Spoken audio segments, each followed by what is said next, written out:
It is it is an opportunity it is an opportunity to transform obstacles, because that's the speed of change. And if we are not aware and have the perspective of how fast things have transformed in the past, this is going to make the last 30 years of quote unquote transformation. Since, because what I do is I start the book off by taking everyone back to 1994. I'm like, listen, since 94 to 2024, here's 20 things that have happened at a macro level, things that we take for granted, things that we even forget because they're just, it's the new normal, if you will. Take all of that and compress it into 5 years. And you have a lot of it's too, it's how do you view the world? Because you're talking about, is it an opportunity or is it a threat? Well, it's a matter of perspective, right? It's one of the reasons that we developed, and I write about this in the book, the Future Growth Index.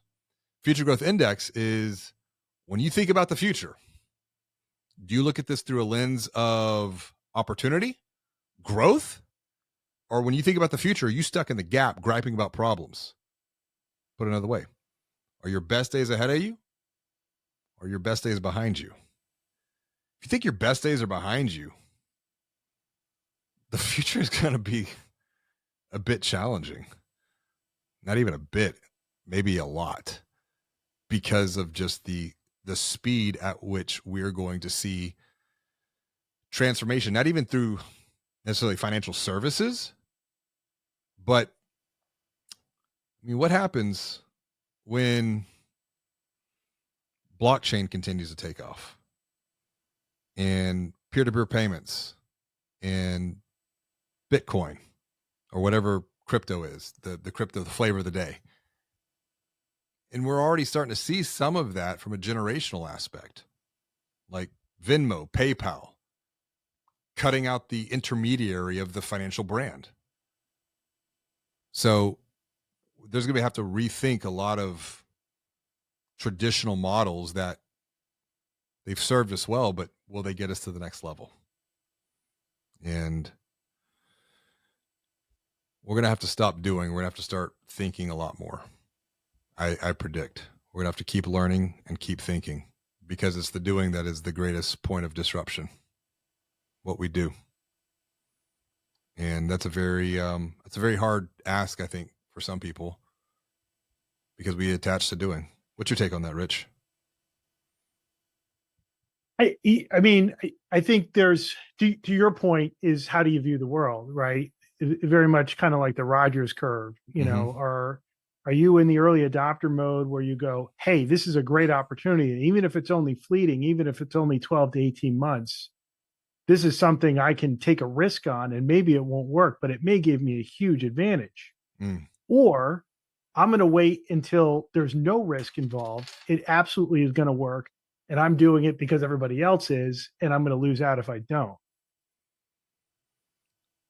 I'll give an example. So there's a community institution, and we'll just leave it at that. I'm not going to say bank or credit union, but it's a community institution out on the West Coast that I've been working with.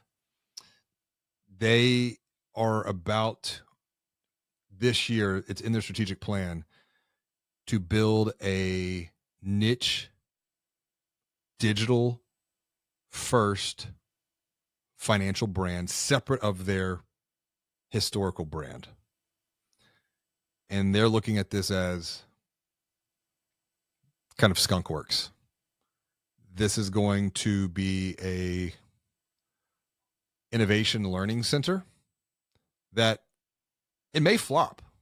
They got about a 3-year horizon on this. So they're going to launch this online niche brand, 3-year commitment, and it might flop, but their take is how much are they going to be able to learn from this experience and apply it back into the parent brand to make the parent brand even that much more digital first without impacting the day-to-day operations in the short term for that. And for those, I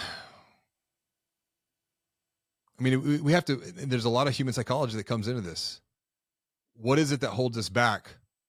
And I'm not saying you always have to be a first mover and early adopter, But if you think about the fact that Chat GPT went from 0 to 100 million users in 2 months, and we still have financial brand leaders who haven't even cracked or opened up Chat GPT just to play with it and be curious.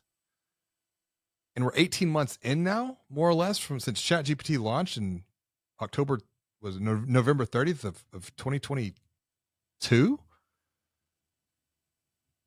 Well, when do we move from early adopter phase to kind of the new status quo? We're always got to be a student, because there's always going to be, especially now. I mean, I'm looking at just new AIs like weekly, and I'm even having a hard time trying to keep up and process it all. And this is what I do on a day-to-day basis. It's extremely overwhelming. And so how are we going to vet all of this? These are the questions that I'm starting to answer in the book.